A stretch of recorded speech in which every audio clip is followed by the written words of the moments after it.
He swallowed poison every single day for 40 years. When assassins finally came, their deadliest toxins couldn't touch him. But when Mithridates VI wanted to die, he discovered something terrifying. His own immunity had become his prison. The science behind his method is finally understood. The year is 120 before the Common Era. In the royal palace of Sinope on the Black Sea coast, a 6-year-old boy watches his father die in agony. King Mithridates V writhes on the floor, foam bubbling from his lips. The poison was in his wine. The assassins were his own advisors. Young Mithridates doesn't cry. He observes. He memorizes. And in that moment, he makes a decision that will change the history of toxicology forever. For the next 7 years, this child will live in hiding, surviving assassination attempts that claimed his siblings one by one. Each near-death experience taught him something crucial. Poison was everywhere. Trust was nowhere. His only path to survival was understanding the very substances designed to kill him. But here's where the mystery begins. How did an ancient king, without modern chemistry or medical knowledge, systematically develop immunity to dozens of lethal compounds? The answer reveals something extraordinary about ancient scientific thinking. When Mithridates finally reclaimed his throne at age 21, he didn't celebrate. He built a laboratory. Ancient sources describe a secret facility where the king conducted what we now recognize as controlled experiments. He collected every known toxic substance from across his kingdom. Arsenic from Armenian mines. Hemlock from Greek traders. Aconite from Scythian warriors who used it on their arrows. Viper venom from Egyptian merchants. But Mithridates wasn't simply collecting poisons. He was testing them systematically on condemned prisoners, documenting their effects, calculating lethal doses, and then doing something that seemed like madness. He began taking tiny amounts himself. Modern toxicologists call this principle hormesis. Small doses of harmful substances can actually trigger protective responses in the body. Mithridates discovered this 2,000 years before we had a name for it. If you're finding this fascinating, that like button helps this research reach more curious minds. The question is, how did he know where to start? But here's where it gets strange. Mithridates wasn't working alone. Ancient historians mention the Agari, a tribe of nomadic healers who possessed knowledge passed down for generations. These wandering physicians understood something remarkable about the human body's ability to adapt.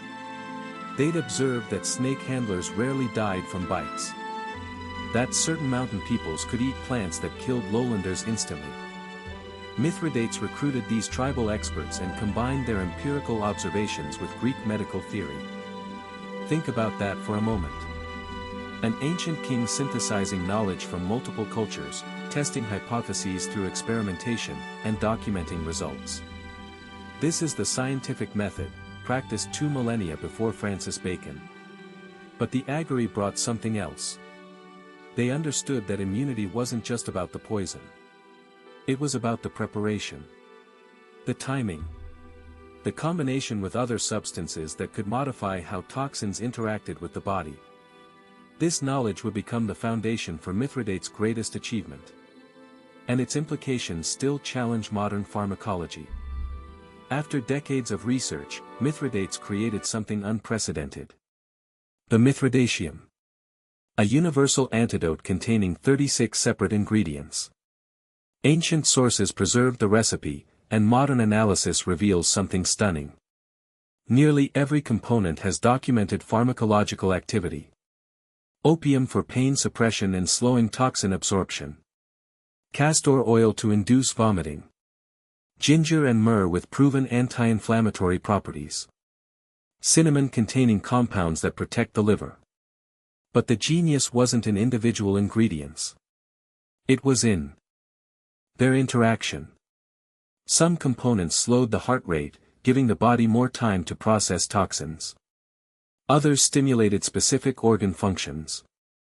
Several bound directly to poison molecules, making them less bioavailable. Mithridates had essentially created the world's first broad-spectrum pharmaceutical compound. The formula was so effective that Roman armies copied it after conquering his kingdom. Physicians prescribed variations for the next 1500 years.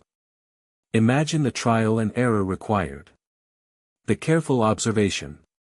The willingness to risk death for knowledge. This wasn't superstition. This was science.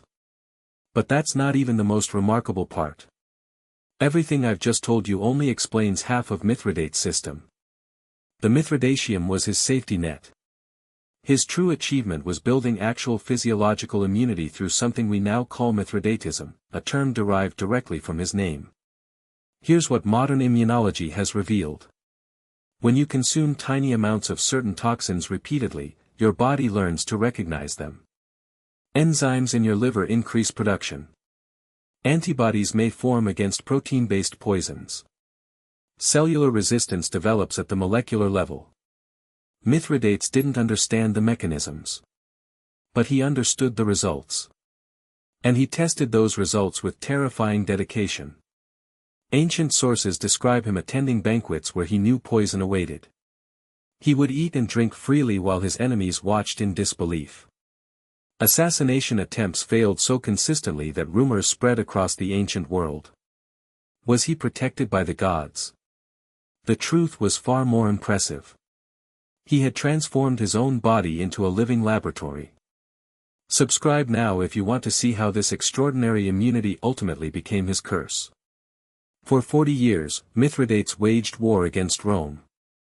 And for 40 years, he survived every attempt on his life.